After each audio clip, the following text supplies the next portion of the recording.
How to keep working when you're just not feeling it.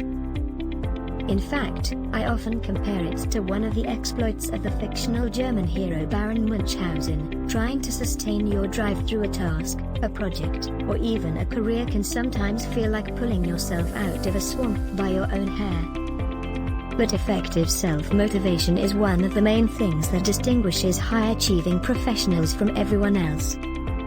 However, after 20 years of research into human motivation, my team and I have identified several strategies that seem to work for most people, whether they're trying to lose weight, save for retirement, or implement a long, difficult initiative at work. Ample research has documented the importance of goal setting. Studies have shown, for example, that when salespeople have targets, they close more deals, and that when individuals make daily exercise commitments, they're more likely to increase their fitness levels. Abstract ambitions, such as doing your best, are usually much less effective than something concrete, such as bringing in 10 new customers a month or walking 10,000 steps a day. Goals should also, whenever possible, trigger intrinsic, rather than extrinsic, motivation. An activity is intrinsically motivated when it's seen as its own end. It's extrinsically motivated when it's seen as serving a separate, ulterior purpose, earning you reward or allowing you to avoid punishment. My research shows that intrinsic motives predict achievement and success better than extrinsic ones do.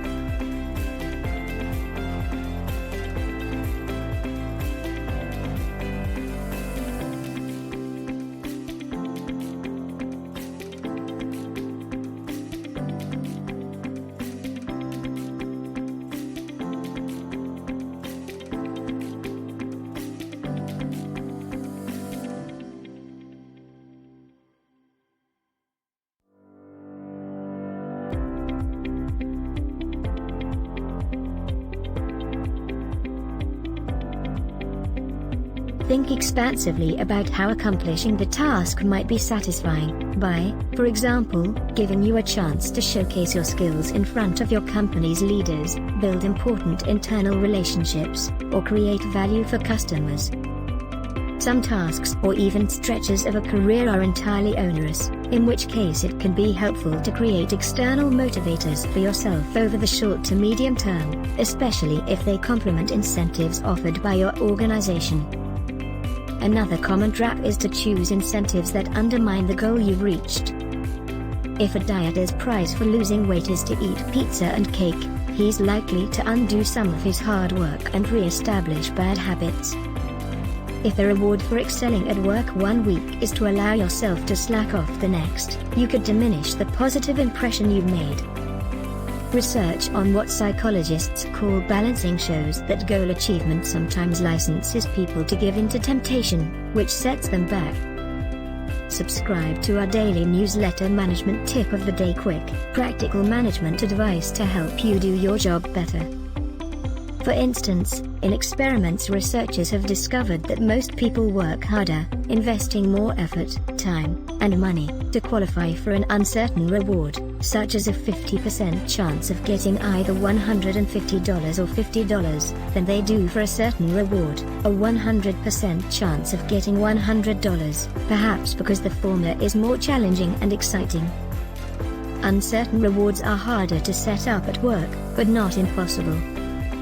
Finally, loss aversion. People's preference for avoiding losses rather than acquiring equivalent gains can also be used to design a strong external motivator.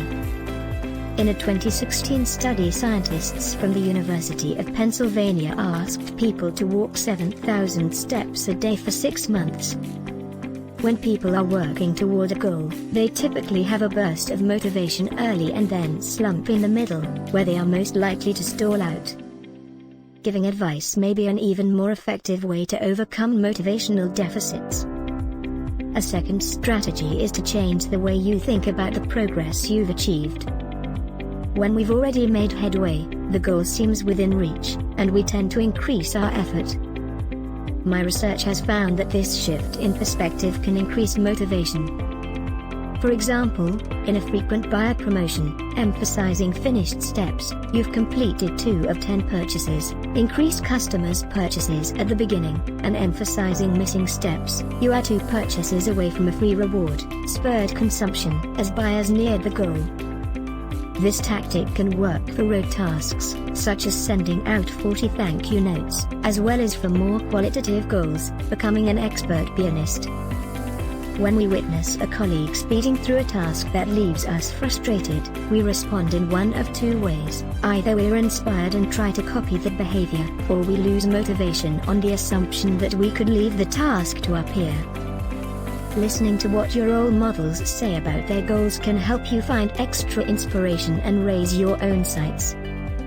Interestingly, giving advice rather than asking for it may be an even more effective way to overcome motivational deficits, because it boosts confidence and thereby spurs action. In a recent study, I found that people struggling to achieve a goal like finding a job assumed that they needed tips from experts to succeed. In fact, they were better served by offering their wisdom to other job seekers, because when they did so, they laid out concrete plans they could follow themselves, which have been shown to increase drive and achievement. A final way to harness positive social influence is to recognize that the people who will best motivate you to accomplish certain tasks are not necessarily those who do the tasks well. Instead, they're folks who share a big picture goal with you, close friends and family or mentors. Thinking of those people and our desire to succeed on their behalf can help provide the powerful intrinsic incentives we need to reach our goals. A woman may find drudgery at work rewarding if she feels she is providing an example for her daughter. A man may find it easier to stick to his fitness routine if it helps him feel more vibrant when he is with his friends. More often we feel like Baron Munchausen in the swamp, struggling to move forward in pursuit of our goals. In those situations, it can help to tap the power of intrinsic and extrinsic motivators, set incentives carefully, turn our focus either behind or ahead depending on how close we are to the finish, and harness social influence. Self-motivation is one of the hardest skills to learn, but it's critical to your success.